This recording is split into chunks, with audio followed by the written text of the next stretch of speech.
Wij gaan naar iets heel anders, een interview met Stefan van Heiningen.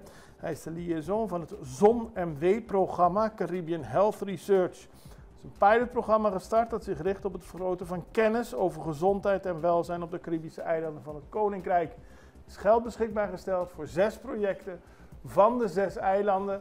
Allemaal voor het verbeteren van de gezondheid op het eiland. Klinkt heel mooi en we wilden van Stefan van Heiningen precies weten wat het inhoudt. En we stelden hem als eerste vraag, wat is het ZonMW-programma precies? ZonMW staat voor Zorgonderzoek Nederland Medische Wetenschappen. En het is een semi-overheidsinstelling in Den Haag. Eigenlijk de grootste financierder in Nederland voor gezondheidszorg, onderzoek en innovatie. Dus denk aan onderzoeksprojecten, bijvoorbeeld in het kader van dementie. Als je een onderzoeker bent in dat veld, dan is eigenlijk de eerste plek in Nederland waar je gaat kijken, is ZonMW of daar beschikbare subsidies voor zijn voor dat onderzoek.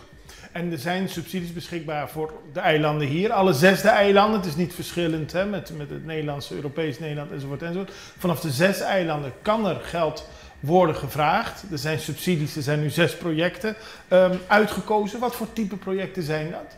Ja, er zijn inderdaad 6 projecten uitgekomen. Het is wel echt een apart programma voor de eilanden, dus voor de 6 eilanden. En de 6 type projecten die eruit zijn gekomen, zijn allemaal in het kader van het versterken van de publieke gezondheid als overkoepelend thema. En dat heeft te maken met een verkenning die al een paar jaar geleden is uitgevoerd door een aantal lokale partijen. Lokaal heb ik het dan over echt verspreid over de ABC-SSS-eilanden. Wat zijn nou de belangrijkste gezondheidszorgthema's waar we aan moeten werken en waar we ook een impact kunnen behalen? Want eigenlijk het uitgangspunt van het programma is dat er toch nog gezondheidsverschillen bestaan tussen de eilanden en wat we noemen Europees Nederland. Dus dat is in Nederland is opgevallen. Hoe gaan we dat gat verkleinen? Want we willen het eigenlijk zo veel mogelijk gelijk kunnen trekken. Dat is heel mooi, maar het is opvallend dat de projecten echt vanuit de eilanden zelf komen. Dus niet maar zeg maar een Nederlands project, eet een appel elke dag en iedereen is weer gezond. Het zijn echt verschillende projecten. Op Curaçao is de Food Boost Challenge, waarbij jongeren zelf gaan denken ook over een aanpak hoe je beter en gezonder kunt eten. Klopt. Dat is wel heel bijzonder. Ja, klopt. Dat is een heel mooi project die gehonoreerd is van de University of Curaçao. En ik heb natuurlijk al veel langer met hun gesproken over deze ideeën. En ik was ook heel blij dat ze een aanvraag indienden. Want je moet dus een aanvraag indienen. Die moet je eerst helemaal schrijven met je team. Dat is niet makkelijk hè?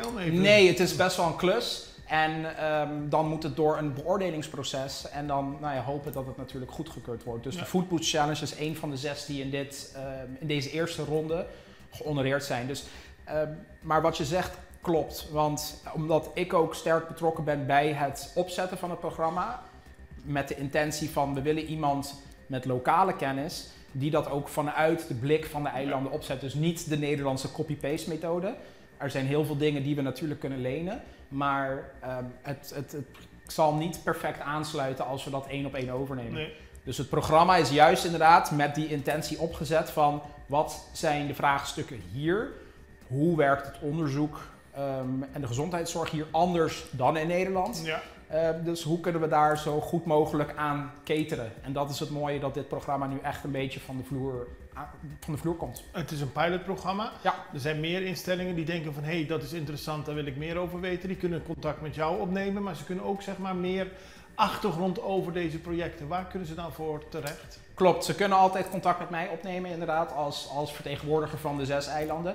Op www.zonmw.nl staat eigenlijk alle informatie ook over het programma. En het programma heet Caribbean Health Research. En de bedoeling is dat de bevolking, jongeren, ouderen, baby's, kinderen, allemaal gezonder worden, toch? Dat is natuurlijk het ultieme doel. Ja. En dit is een hele mooie eerste stap om ervoor te zorgen dat we hopelijk wat meer structurele financiering los kunnen krijgen. Dat willen we natuurlijk ook voor elkaar krijgen. Dat steeds meer van dit soort projecten, zoals een Food Boost Challenge, tot stand kunnen komen en die positieve gezondheidsbijdrage